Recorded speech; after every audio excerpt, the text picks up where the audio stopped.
మనం ఎంత వేగంగా పడతామో అంతకంటే వేగంగా లేచి నిలబడతాం. కాలు ఇరిగిపోయినా కూడా లేచి నిలబడతాం. తర్వాత తెలుస్తుంది నొప్పి, అప్పుడు తెలియదు. రక్తం కారుతూనే కూడా లేచి నిలబడతాం. ఎందుకంటే వెంటనే లేవడానికి దేవుడు శక్తినిచ్చాడు.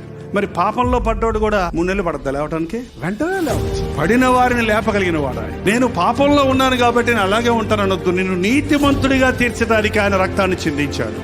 ఆయన రక్తంలో నీవు కడగబడ్డప్పుడు నీకు మచ్చైన, డాగైన, మరకైనా లేకుండా నూతన సృష్టిగా నిన్ను దేవుడు చేయగలిగిన వాడిగా ఉన్నాడు. ఒకవేళ మీరు పొరపాటున శోధనలో పడి ఉంటే, మీరు తెలియక పడి ఉంటే, తెలిసి పడి ఉంటే లేవండి. యేసుక్రీస్తు యొక్క నీతి మనల్ని కొట్టివేసేది కాదు, కానీ ఆయన మన నీతి మనల్ని పరిశుద్ధపరుస్తూ, ఆయన మనల్ని నీతిమంతులుగా తీర్చడానికే ఈ లోకంలోనికి వచ్చారు. పాపం ఎరుగని ఆయన మన కొరకు పాపమై మన కొరకు నీతిని యాగము ద్వారా, శిలువ యాగము ద్వారా సంపాదించింది.